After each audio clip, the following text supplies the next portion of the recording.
Olá, eu sou o professor Francisco Echalar. Em agosto deste ano, eu dei um seminário virtual na plataforma Simpla, que infelizmente acabei não gravando. Eu resolvi então fazer uma apresentação gravada usando basicamente o mesmo material. Espero que achem interessante. O tema do seminário era: dá para prever o resultado de algo incerto? Então tudo começa com a pergunta: o que vai acontecer? Eu quero antecipar os resultados de algo que vai acontecer no futuro. Isso é uma pergunta que acompanha a humanidade há milênios. E aí todas as culturas acabaram desenvolvendo algum tipo de dispositivo para tentar ajudar a chegar nessa resposta, né?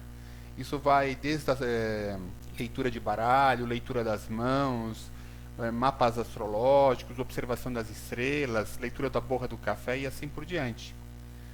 O historiador francês Georges Minoir, ele fez uma história do futuro, contando exatamente esse esforço humano de tentar prever o que vai acontecer. E ele começa há 3.000 anos antes de Cristo e acompanhou todo esse processo, inclusive até os tempos atuais. E nesse processo ele inclui também a ciência. Apesar dos seus métodos diferentes, dos seus critérios diferentes, ela também tem a pretensão de tentar prever o futuro, tá certo? Eu coloquei a bibliografia desse livro lá, as referências desse livro no final da apresentação. Então vamos lá. Então a pergunta é: o que vai acontecer? A gente vai tratar essa pergunta do ponto de vista de tomada de decisão no ambiente organizacional. Tá? Todos nós tomamos decisões na nossa vida privada e tudo mais. Nas empresas também se tomam muitas decisões, né? Se toma continuamente decisões, e um local privilegiado em que isso acontece é o planejamento. No planejamento você vai elaborar, a empresa vai elaborar um plano de ação. Para isso precisa fazer uma série de escolhas, precisa tomar uma série de decisões. Como é que ela vai fazer essas escolhas? Como é que ela toma essas decisões? Então existe um esforço de tentar prever quais vão ser as consequências de cada opção, quais vão ser as consequências de cada alternativa. Então é a questão, né, de antecipar o que vai acontecer. Se eu fizer isso, vai acontecer o quê? Se eu fizer aquilo, vai acontecer o quê? Então, repetindo, a gente vai conversar sobre a nossa questão a partir da tomada de decisão no contexto organizacional. E aí costuma-se dividir os tipos de decisões em 3 grupos. A divisão parte da seguinte constatação: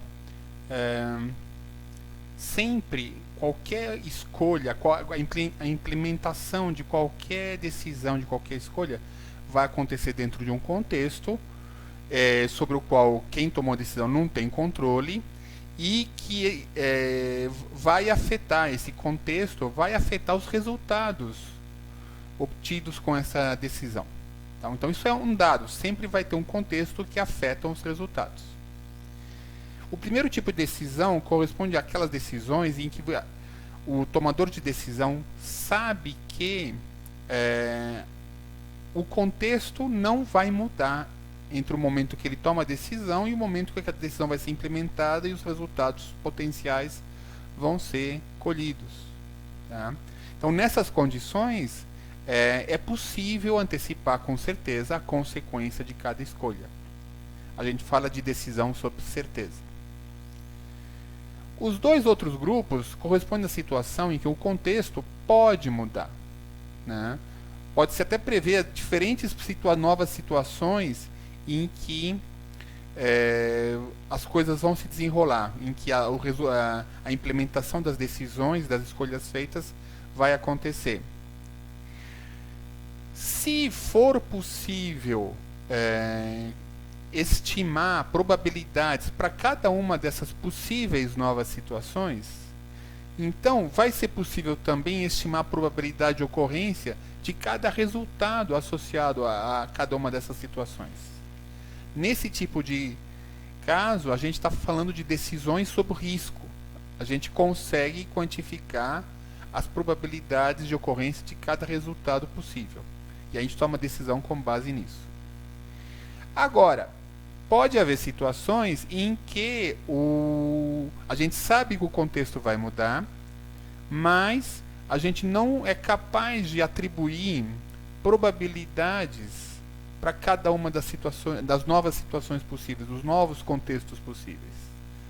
Então a gente não consegue estimar probabilidades para os eventuais resultados de cada alternativa, né? Nesse caso, a gente fala que a gente está trabalhando com decisões sob incerteza, né? Há uma incerteza nas consequências de cada escolha. Então, continuando, agora a gente vai falar de alguns exemplos. A gente começa falando da decisão sob certeza. O exemplo que a gente escolheu é o de uma transportadora que precisa definir o roteiro de entrega de um caminhão. E o critério escolhido para fazer essa definição é a distância percorrida. A transportadora quer que o caminhão percorra a menor distância possível. Então, qual seria o procedimento? Você tem as informações sobre o ponto de partida do caminhão, os locais das entregas, tem um mapa da cidade, e então se definem as possíveis rotas diferentes para cumprir essas entregas, e aí se escolhe aquela que for a mais curta. E aí não tem dúvidas. Escolheu a alternativa A, a distância percorrida vai ser 42 km. Escolheu a alternativa B, a distância percorrida vai ser 48 km. Escolheu a alternativa C, a distância percorrida vai ser 39 km. A geografia da cidade não muda, então para cada alternativa é possível prever com certeza qual é a consequência referente ao critério escolhido, qual é a consequência que vai ser obtida como resultado da decisão. Quando a gente não está nessa situação de certeza, vamos pegar o mesmo tipo de problema. A transportadora precisa definir a rota de entrega de um caminhão. Só que agora ela mudou o critério. Em vez de ser a distância mais curta, a rota com mais curta, é a rota mais rápida. É a rota em que o caminhão leve o menor tempo para percorrer. Então o procedimento é basicamente o mesmo. Local de partida, local das entregas. E desenha as diferentes rotas possíveis. Só que agora, para escolher aquela que vai ser usada, tem que haver uma estimativa de quanto tempo o caminhão vai demorar para percorrer essas rotas, né? E para fazer essa estimativa, quem está fazendo esse planejamento precisa saber qual é a velocidade média que ele vai poder desenvolver em cada trecho.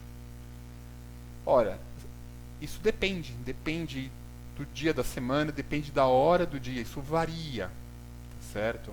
Então, nesse caso aqui, o contexto, o estado da natureza está variando. Se a pessoa tem informações sobre a frequência de ocorrência ao longo do ano, nas diferentes dias da semana, nas diferentes horas do dia, ela pode estimar uma probabilidade de ocorrência de uma certa velocidade em cada trecho. Nesse caso, ela vai fazer uma escolha baseada vai ser uma decisão de risco. Se ela não tem essa informação, ela vai fazer uma escolha ainda assim, né? Mas vai ser uma decisão tomada sobre incerteza. Voltando para a pergunta inicial. Então a pergunta era: dá para prever o resultado de algo incerto? Quando a gente está numa decisão, numa situação de certeza, dá para prever, a gente sabe. Escolhendo isso, vai acontecer aquilo, tá? Mas aí isso cai fora do escopo da pergunta. Quando a gente não tem condições, o estado da natureza muda, e a gente não é capaz de prever, de estimar probabilidades para cada um dos estados que possam ocorrer, a gente está numa decisão sob incerteza. O que isso quer dizer? A gente não consegue prever nada. A gente consegue definir algumas estratégias, uma estratégia de maior prudência para garantir um ganho mínimo ou limitar os prejuízos a um certo valor máximo, ou para arriscar alguma coisa mais audaciosa. Mas isso está se refletindo muito mais na atitude de quem toma a decisão do que uma previsão do que vai acontecer. Isso quando a gente não tem informações para poder calcular a probabilidade. Quando a gente tem essas informações, aí a gente pode prever sim alguma coisa, pode prever as probabilidades de ocorrência dos diferentes contextos possíveis e, consequentemente, as probabilidades de ocorrência dos diferentes resultados. Então, dá para prever alguma coisa, o resultado de algo incerto? Dá para prever probabilidades. Agora, nessa última parte do seminário, a gente vai ver o que significam essas probabilidades. A gente vai tentar tornar isso um pouco mais claro. A gente vai trabalhar com a interpretação frequencista de probabilidades, né? Nessa interpretação, a probabilidade de um dado resultado, o que ela indica? Ela indica qual vai ser a frequência de ocorrência relativa desse resultado quando essa situação, esse evento, esse experimento se repete inúmeras vezes. Ela não diz o que vai acontecer numa única vez, nem algumas vezes.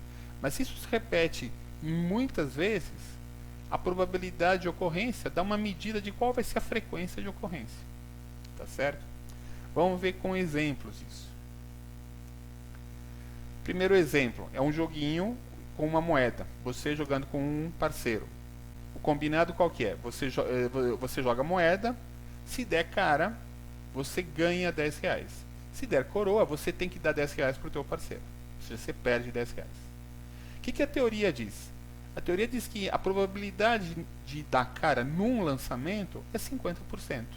A probabilidade da coroa também é 50%. Tá? Então aí você joga uma vez. O que pode acontecer? A probabilidade ajuda a definir alguma coisa? Ela diz o quê? É o seguinte, ó. Você tanto pode perder 10 reais como ganhar 10 reais. Não dá para definir nada em relação a isso. Então ela está prevendo o que vai acontecer? Não, ela está dando uma dica, olha, de expectativa. Você não dá para, não é nem mais provável você ganhar, nem mais provável você perder. A chance de ser, melhor dizendo, a chance de você ganhar ou de perder são iguais. Agora, se isso se repete muitas vezes, aí ela já consegue dar uma previsão mais específica. Então, se você jogasse 1000 lances, quer dizer, 1000 lances de moeda, o que essas probabilidades indicam? Que muito provavelmente o número de caras que vai sair vai ser próximo de 500.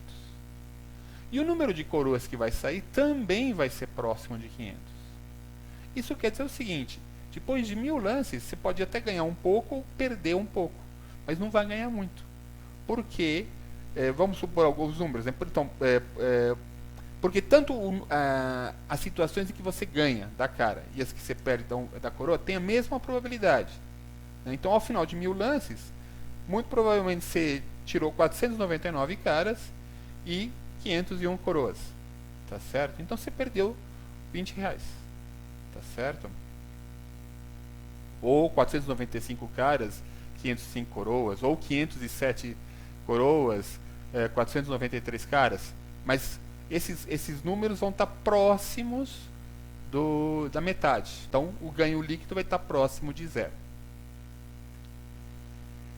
Segundo exemplo, agora numa pequena indústria, ela produz um determinado produto, faz uma série de testes e ensaios e chega à conclusão que existe uma probabilidade de 0,3% do produto sair com defeito da fábrica.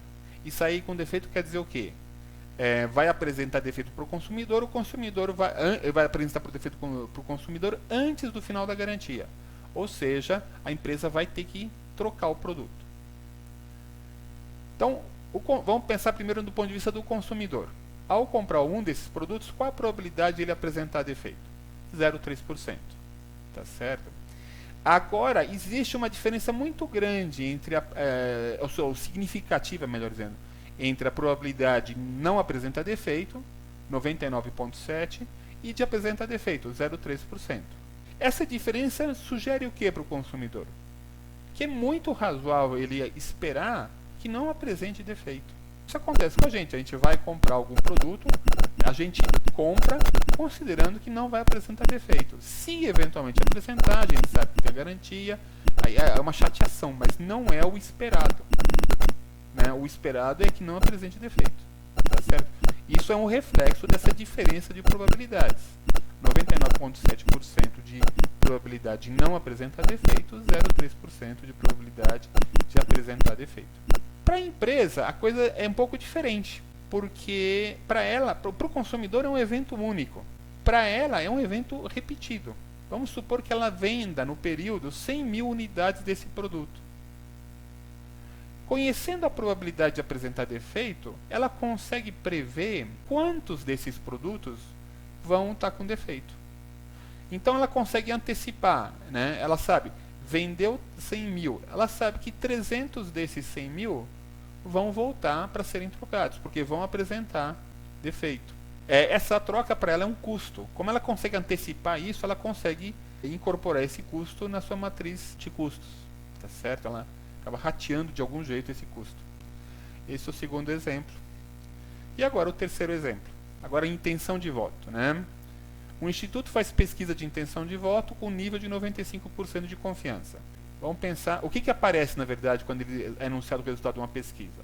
Aparece alguma coisa do tipo: o candidato X tem 35% de intenção de voto. Margem de erro 2 pontos percentuais. O que quer dizer essa margem de erro? Quer dizer que o Instituto está dizendo, as intenções desse candidato estão entre 33 e 37. Então ele está dando uma faixa de variação. Isso quer dizer que é certo que as intenções de voto nesse candidato estejam entre 33 e 37? Não. Aí entra aquele nível de confiança. O que quer dizer 95% de nível de confiança? Quer dizer que a probabilidade das intenções de voto desse candidato na hora que foi feita a pesquisa está entre 33 e 37.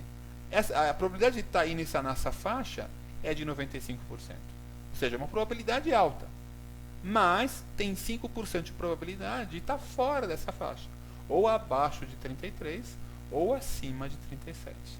Então pode acontecer, e aí dá para verificar quando a pesquisa foi feita próxima da eleição, né? Quando existe uma discrepância significativa entre o que ela previu e que é o resultado da votação.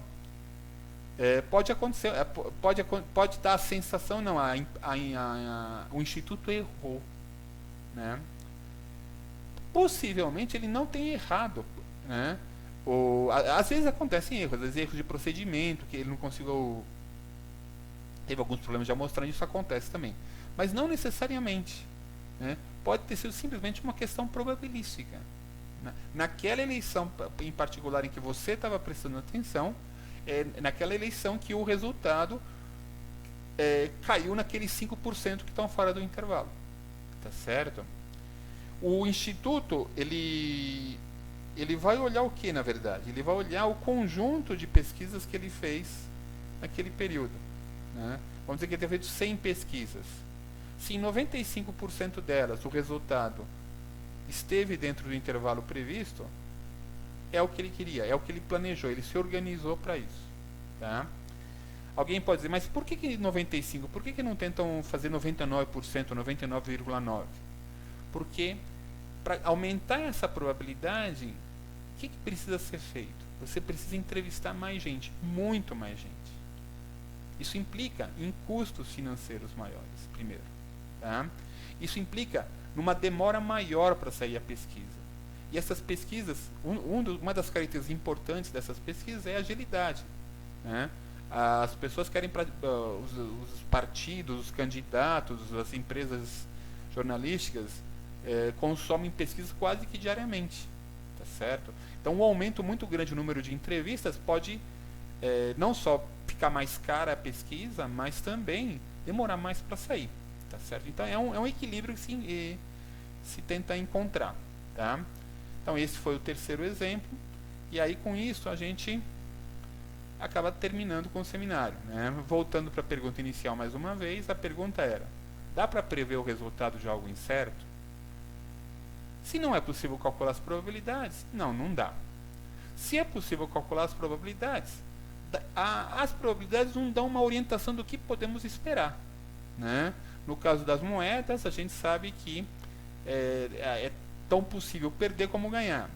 No caso da pesquisa de intenção ou da compra do produto, é mais provável uma coisa do que outra. Então ela orienta nossas expectativas.